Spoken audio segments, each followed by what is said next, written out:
Presiding Officer, fellow culture ministers, delegates, ladies and gentlemen, may I extend the warmest of welcomes from the Government and people of Scotland to the Edinburgh International Culture Summit 2012. This Parliament itself demonstrates the power of international cultural collaboration, whether through the magnificent modernist architecture of the late Enric Morales from Barcelona, or the exhibition in the public entrance space of 2 letters associated with our Scottish hero Sir William Wallace, Braveheart. One written by him to the German city of Lubeck in 1297, encouraging trade with Scotland, and the other a letter from King Philip IV of France, offering assistance in relations with the Pope. Together they show how international cooperation through trade and diplomacy was vitally important 7 centuries ago to Scotland and is a key part of our cultural heritage. My thanks also to Liz Lockhead for reading Robert Burns's great poem, A Man's a Man for All That.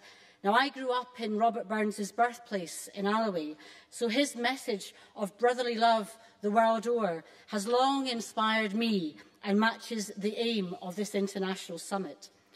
Let me, though, quote another poet, William Shakespeare, now being celebrated through the Cultural Olympiad's World Shakespeare Festival, including a powerful Polish production of Macbeth, an explosive study of brutality and fear, which I saw only on Saturday.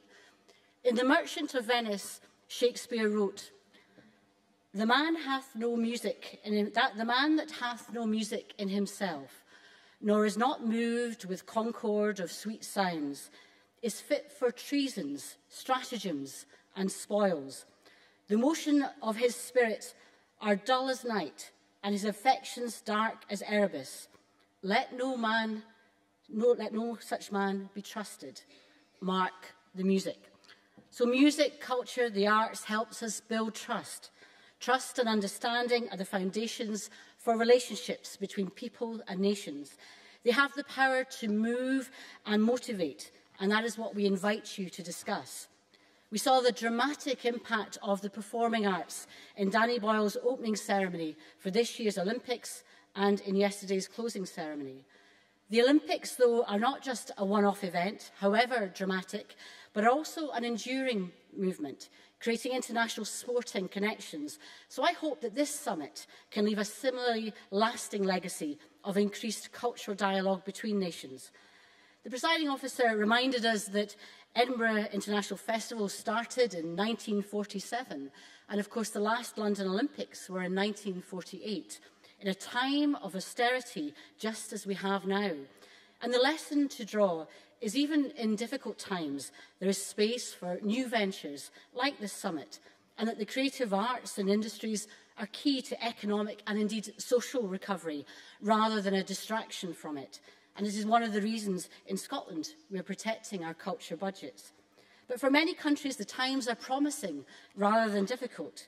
The Beijing Olympics of 2008 and the forthcoming Winter Olympics in Sochi in 2014, the Summer Olympics in Rio in 2016, and the Commonwealth Games in Delhi in 2010 show how the world's most populous nations are achieving an economic and social position that matches their already enormous cultural contributions, not just hundreds, but thousands of years old.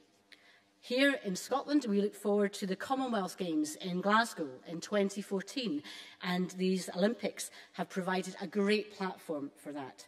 So as I refrained from quoting Scotland's national poet, Robert Burns, earlier, let me do so now. His well-known lines, "O would some power the gift to gie us, to see ourselves as others see us, it would from many a blunder free us." So I see this occasion as one where we can see ourselves as others see us and can learn from each other. Your experience, your vision, our dialogue, our debate, in sharing our common issues and challenges from our unique perspectives is a valuable opportunity. Some of you will have experience of culture at times of conflict and resolution. We need to learn what that means for artists and governments. So where better to do that than in Edinburgh, the city of festivals, the festival city. The status comes from sharing culture across communities and countries. Today, the Edinburgh Festivals provide a platform for artists and performers from across the globe to present to a similarly wide audience, from the National Youth Orchestra of Iraq, brought to the Fringe Festival with the help of the Scottish Government and the British Council, to 3,000 artists from at least 47 different countries at the International Festival, to the new Edinburgh World Writers' Conference, starting at the Book Festival on Friday and going on to 15 different countries over the course of next year.